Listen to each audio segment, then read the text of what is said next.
Assalamualaikum warahmatullahi wabarakatuh. Alhamdulillahirrabbilalamin.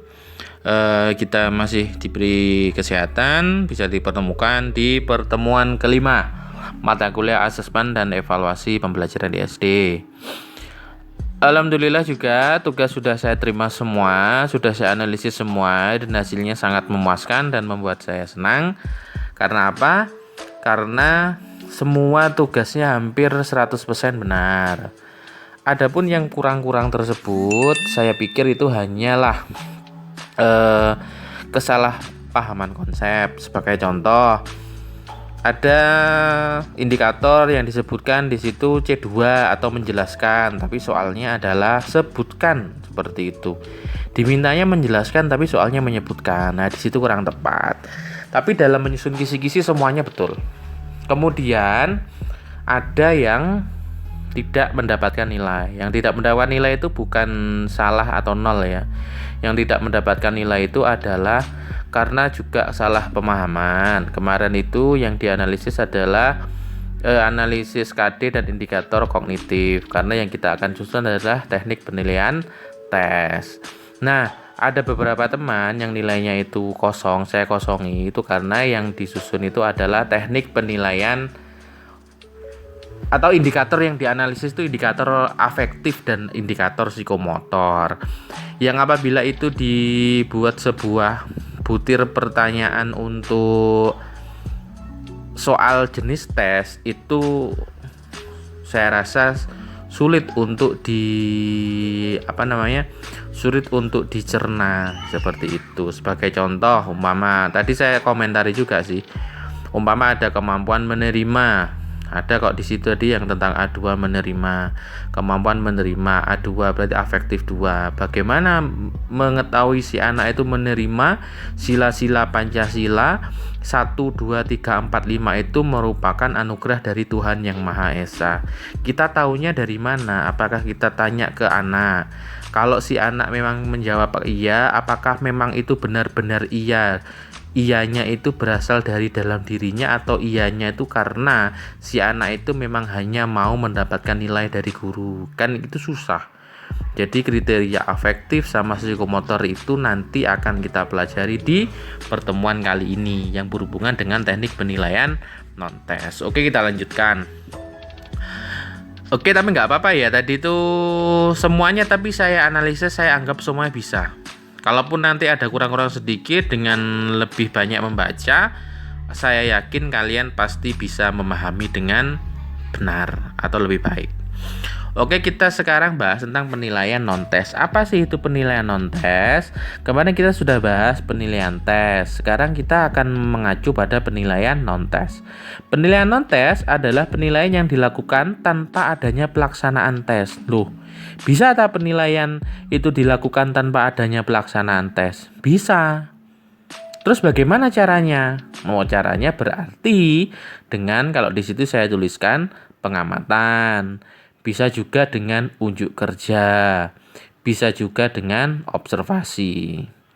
Nah, terus apakah mungkin ataukah nilai diambil tanpa tes itu maksudnya bagaimana? Nah, kan tidak semua indikator, saya sudah sampaikan tadi salah satu contoh teman kalian yang mendapatkan nilai kosong, itu kan ternyata ada sebuah indikator itu ketika kita analisis, itu ternyata indikator tersebut tidak bisa dibuat soal, atau ketika kita buat soal, jawaban yang kita harapkan itu belum mencerminkan hasil atau mencerminkan kemampuan yang dimiliki oleh siswa tersebut.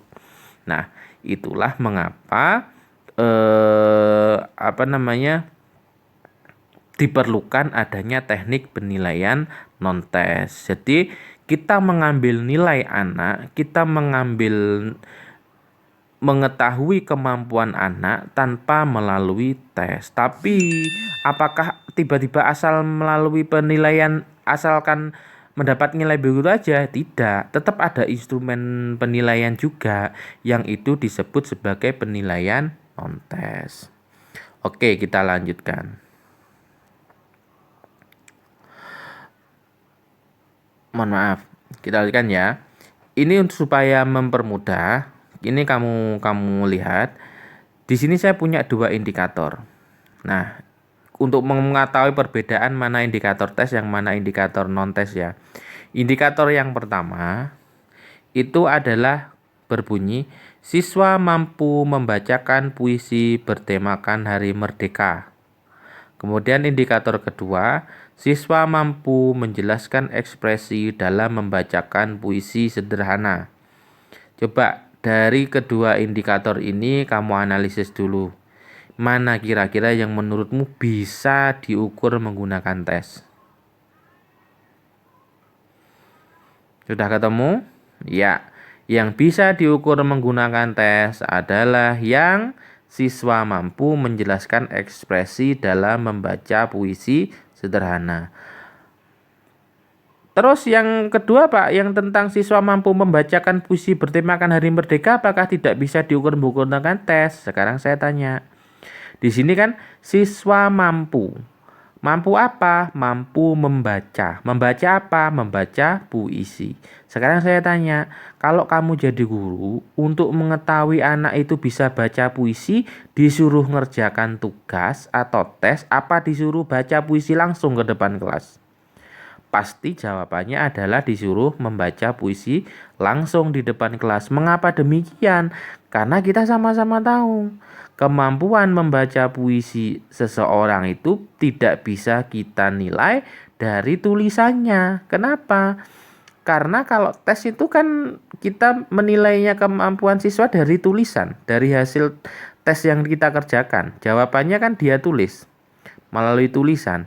Lala kemampuan membaca itu kita menilainya menggunakan tulisan, kan kita bingung juga. Loh ya apa menilai kemampuan membaca tapi melalui tulisan. Nah, ternyata dari sini kita bisa simpulkan bahwa kemampuan membaca puisi itu bertemakan Hari Merdeka, indikator tersebut tidak bisa diukur menggunakan teknik penilaian tes, tapi dengan menggunakan teknik penilaian non-tes.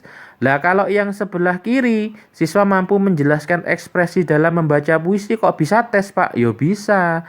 Kan yang kita ingin ukur adalah kemampuan menjelaskannya. Menjelaskan apa? Menjelaskan ekspresi dalam membaca puisi. Bisa kita buat soal tesnya. Supaya contoh, jelaskan apa yang dimaksud dengan ekspresi dalam membaca puisi. Jawabannya adalah umpama ekspresi adalah mimik senang, sedih, gembira, atau tertawa yang sesuai dengan tema puisi yang dibacakan oleh pembaca puisi. Umpama jawabannya seperti itu. Jawaban tersebut kan siswa mampu menjelaskan sudah.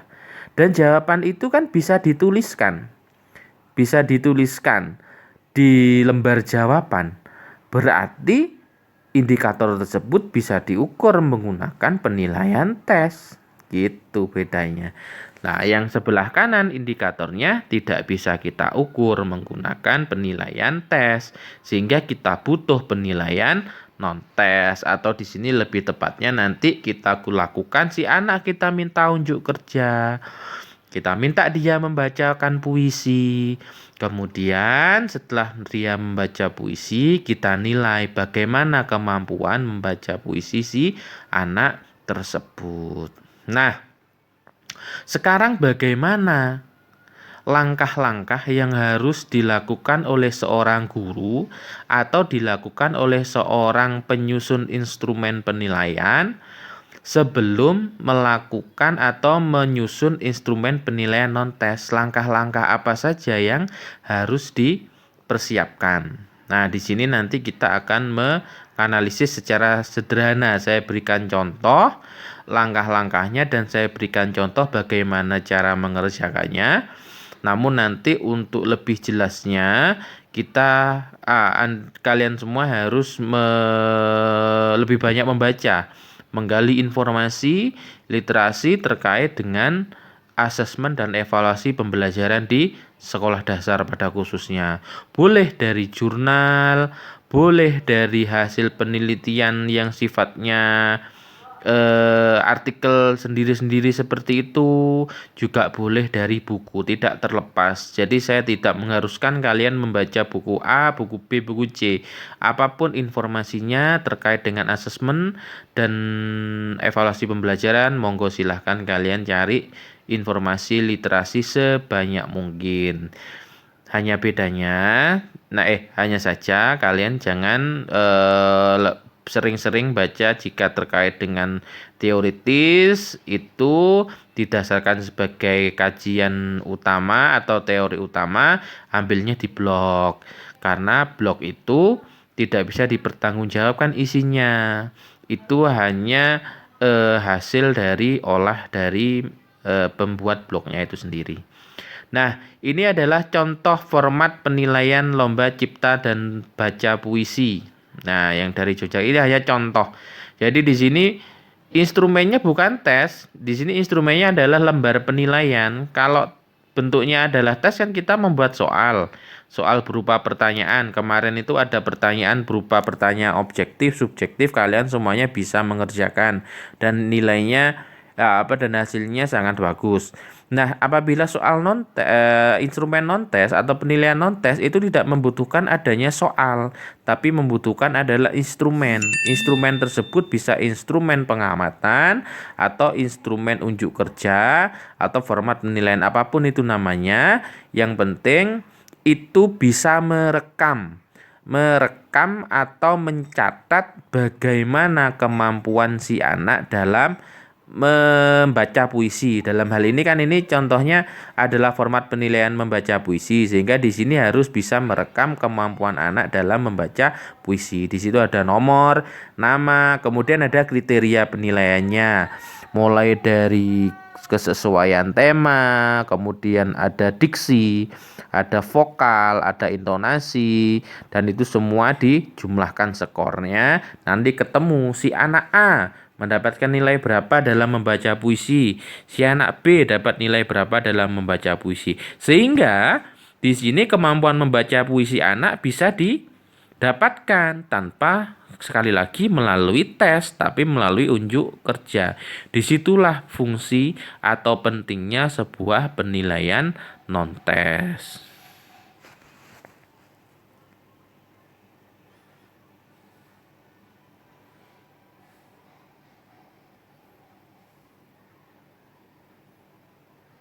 Oke, selanjutnya setelah ini kita akan membahas tentang bagaimana sih langkah-langkah atau tahapan-tahapan yang harus dipersiapkan oleh seorang guru dalam menyusun instrumen penilaian non-tes. Jadi nanti saya akan memberikan contoh langkah-langkahnya secara praktis. Jadi saya praktek langsung mulai menganalisis teori, nyari jurnal, kemudian membuat lembar penilaian sederhana terkait dengan indikator yang saya tuliskan di awal tadi.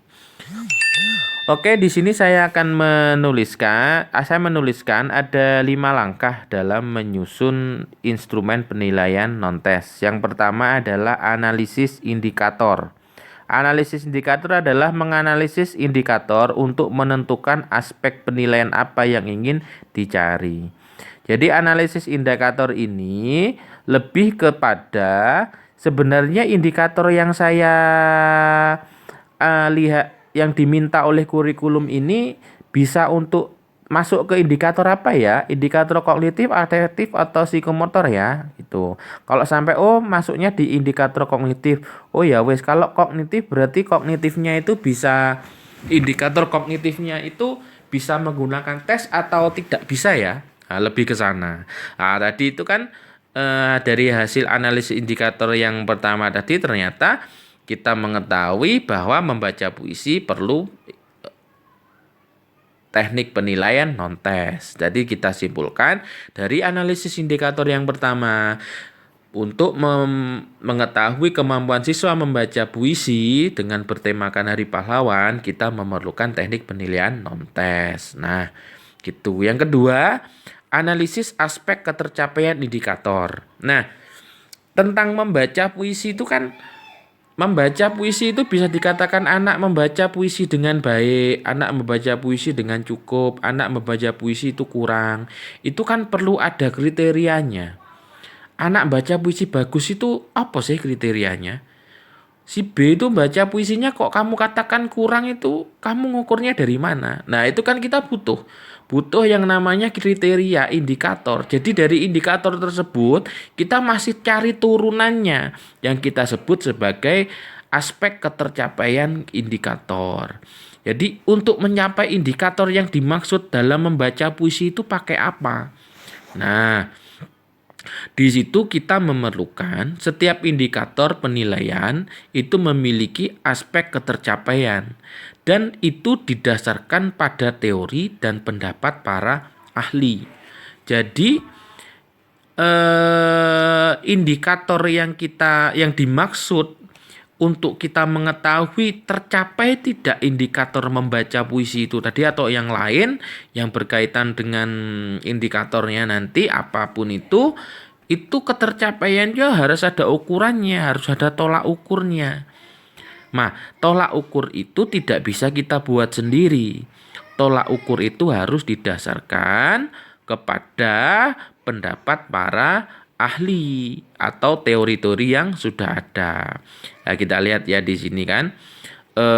Maaf. Nah, di sini kan tentang kemampuan membaca. Ya, jadi tentang kemampuan membaca. Membaca apa? Membaca puisi. Berarti kita harus mencari literasi yang berkaitan dengan membaca puisi. Kalau sudah ketemu, baru kita bisa menentukan jenis instrumennya. Instrumen itu macam-macam. Ada nanti instrumen angket, ada instrumennya itu yang bersifat observasi atau pengamatan. Di situ didasarkan pada data yang ingin diamati dan dikuatkan oleh pendapat ahli. Dan kita tidak boleh atau tidak bisa tiba-tiba menentukan ini indikator ini nanti lembar penilaiannya atau instrumennya pakai angket, instrumennya yang ini pakai lembar pengamatan atau ini pakai unjuk kerja. Itu nggak bisa kita tentukan sendiri begitu aja. Kita juga butuh yang namanya pendapat para ahli, gitu ya. Jadi setelah tadi analisisnya kita dapat, analisis instrumennya analisis ketercapaian indikator kita dapat, kita menentukan jenis instrumennya apa. Nah, kalau sudah ketemu jenis instrumennya itu apa, maka kita perlu menyusun yang namanya butir-butir pernyataan. Nah, butir-butir pernyataan itu mengacu pada aspek ketercapaian indikator tersebut yang kita dapat dari kajian teori. Kalau sudah selesai, baru instrumen itu selesai dan bisa dipergunakan.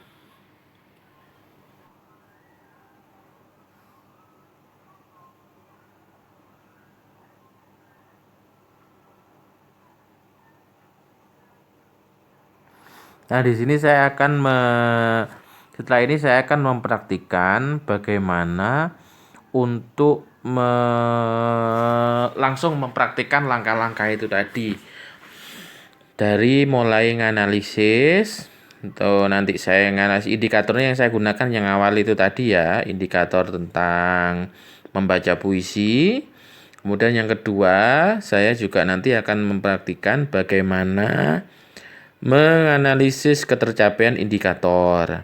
Jadi saya akan mencari artikel, kemudian dari artikel itu kita perlu menganalisis tentang ketercapaian membaca puisi itu atau tolak ukur anak membaca puisi bagus dan tidak itu apa. Nah, kalau sudah dari artikel tersebut kita juga mencari, didasarkan pada artikel tersebut kita juga mencari instrumen yang tepat digunakan untuk menentukan teknik penilaian non-tesnya itu apa. Itu juga kita lakukan atau kita cari. Oke, ini ya. Jadi yang pertama, analisis indikator. Siswa mampu membacakan puisi dengan tema Hari Merdeka. Itu indikator yang ingin kita cari. Nah, indikator tersebut tadi sudah diketemukan bahwa itu masuk ke dalam penilaian non-tes. Kemudian kita cari di sini analisis ketercapaiannya. Kita butuh jurnal. Nah, saya pakai Google Scholar. Jadi di sini saya ketik aja aspek ekspresi puisi itu apa. Nah, jadi penilaian puisi itu aspeknya apa saja. Ternyata muncul banyak sekali di sini. Saya pilih salah satu. Hanya saya skip aja ya karena lama. Jadi saya langsung ini saya dapat miliknya Anes dengan judul peningkatan kemampuan membaca puisi dan seterusnya ini. Nah, ini adalah salah satu artikel. Ini kita cari sekarang. Kita cari yang berkaitan dengan aspek penilaian puisi. Nggak perlu dibaca semuanya. Kita baca dengan teknik skimming. Nah, itu kita dapat atas kiri. Itu puisi itu penilaiannya menggunakan irama, volume suara, mimik, kinestetik. Nah, berarti ada 4 kan? Teknik penilaian puisi itu. Nah, kemampuan membaca puisi sudah 4 tadi. Irama, kemudian volume suara, kemudian mimik dan kinestetik. Nah, kita sudah dapat di langkah yang kedua. Sekarang kita cari yang ketiga. Ini ada nggak ya di sini dituliskan teknik penilaiannya itu menggunakan instrumen apa? Kita cari di sini ada nggak ya teknik penilaiannya menggunakan instrumen apa? Apakah menggunakan instrumen observasi atau apa? Dengan supaya mudah kita lihat, kita kontrol observasi. Ternyata di sini teknik pengumpulan data dalam penelitian ini menggunakan observasi dan tes kinerja, ya kan? Berarti di sini kita sudah dapat. Kalau kita balik di sini, analisis indikator kita sudah dapat, analisis aspek ketercapaian indikator kita sudah dapat. Saya ambil 3 aja. Nanti tadi kan ada 4, mimik dan seterusnya itu. Kemudian menentukan jenis instrumennya tadi pakai lembar observasi. Nah, ini saya sekarang membuat lembar observasi. Nah, lembar observasi ini tidak ada pakem secara khusus. Yang jelas ini lembar ini harus bisa merekam apa yang ingin direkam. Jadi di sini ada nama, saya contoh Asor Paramita. Jadi ini bisa menilai satu lembar itu bisa menilai keseluruhan siswa yang ada di kelas tersebut. Nah, volume suara ini kan kita dapat tadi dari analisis ketercapaian indikator. Nah, volume suara umpama Asor dapat 50, mimik 80, kinestetik 60, sehingga nanti jumlah totalnya berapa. Jadi salah satu contoh penyusunan instrumen penilaian non-tes itu seperti ini. Kemudian ada juga teknik yang lain yang berbeda, sebenarnya sama. Teknik yang lain yang berbeda, tapi kriterianya harus tetap sama yang kita gunakan. Apa itu? Dengan menggunakan iya dan tidak. Nah, umpama Asror itu volume suaranya tidak terdengar sehingga kita tulis tidak, mimiknya bagus sehingga kita tulis iya. Kemudian kinestetiknya atau gerak tubuhnya itu sesuai dengan tema puisi, maka kita tulis iya. Nah, di situ kalau iya itu nilainya 50, kalau tidak 20, berarti Asor dapat nilai 120. Lah, contoh sederhana seperti itu. Kemudian yang ketiga itu contohnya adalah tentang dengan ini namanya Likert, contohnya yang ketiga.